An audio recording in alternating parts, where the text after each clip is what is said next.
Hi, welcome to Janani Farms. I'm Dr. Sarita Subramaniam, a keen enthusiast of gardening. I love plants and especially succulents. So today we will be talking about actually potting the each container with the soil mix we made and what other ingredients we need to start lining the pot. So there are different types of containers you can use. You can use what is available readily in the market, the ones with the drainage holes, or the ones which don't even have any drainage hole. For succulents we can use anything. I'm planning to use this seashell which I had for many years. We can use any container, your broken coffee mugs or your tea kettles, your cup and saucer, anything can become your container for your succulents. Succulents don't really need only the pots with the drainage holes in it. If you line it properly and you use the right soil mix. So what do we use for the lining? We use charcoal. Charcoal is easily available, it is not very expensive, it is a wonderful material for lining your pots. Charcoal is wonderful to allow the excess water to go. At the same time, it does not allow the good microbes to escape, it does not allow the nutrients to escape. The adsorption property of the charcoal ensures that if there is any stench which comes from, let's say, the photosynthesis or any other decomposition of the soil or the plant, we will take care of it with the charcoal in it. So the charcoal also allows any residual fungicide or pesticide that the nursery may have used in the plants or the soil that is attached to the plants. The charcoal is going to take care of that. So charcoal is definitely easily available. It does not need any heavy machinery or anything to break it into smaller pieces if the need is there, and we can use it. So today I'll be lining a few of these containers so that you can see how it is to be done. And I'll be using the charcoal. Please do not use what we normally use like tile chips or broken pieces of crockery or bricks. These are normally used for other plants. Please do not use it for lining these containers. So I have lined all the three pots, whether it is without the drainage hole or with the drainage hole, including this seashell. So once I have lined it with this charcoal, I'll be now adding the soil mix which I had made. Please remember, do not water the soil mix as of now, it should be dry.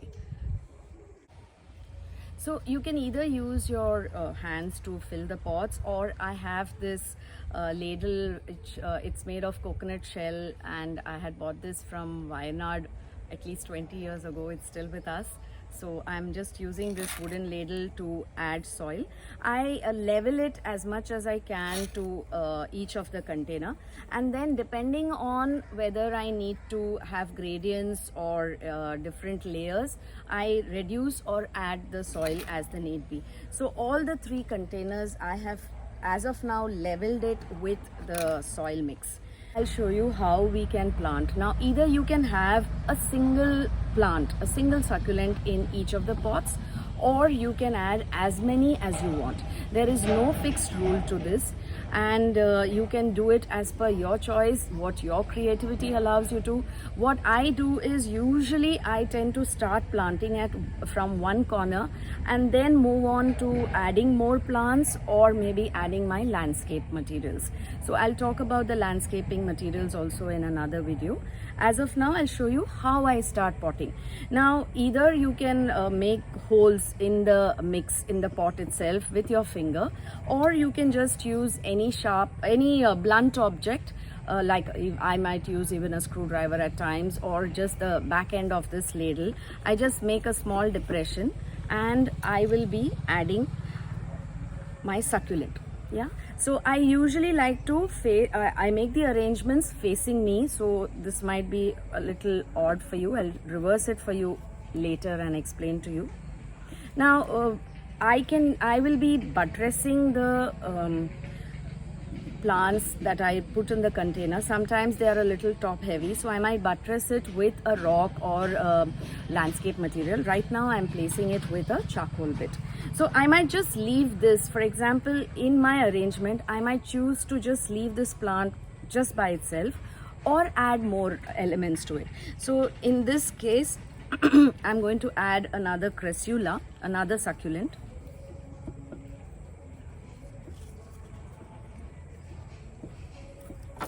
Yeah, that's what happens if you don't buttress it properly. So I'm just going to redo that.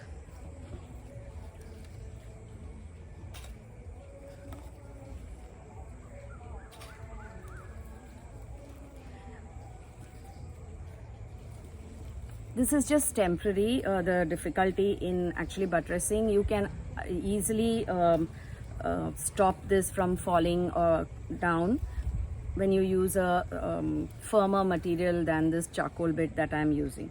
So I'm just going to add one crassula and another taller crassula here. So this is all that I'm going to be planting in this arrangement.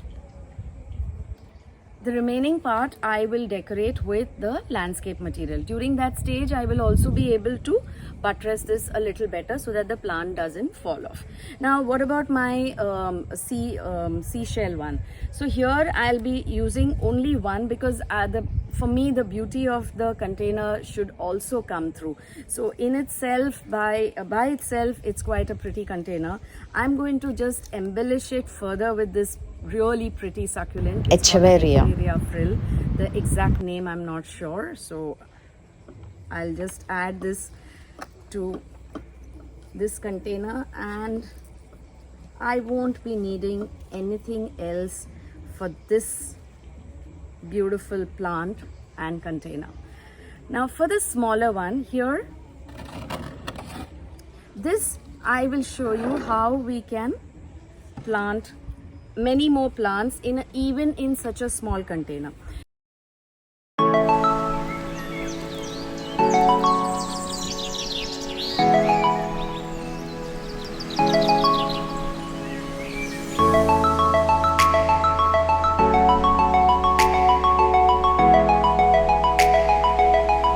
Please realize that either we can leave the succulents like this by itself. Okay, you don't need to embellish it with anything. If you want to embellish it, that is entirely your choice. We can leave it at this, or we can add more. I will first embellish it next time. I'll show you what I use for the landscape materials, and I will then show you how we can water these plants. As of now, please do not water. The plants don't need water immediately, unlike our other plants. So you can take time out and actually landscape it. Thank you so much for watching this episode.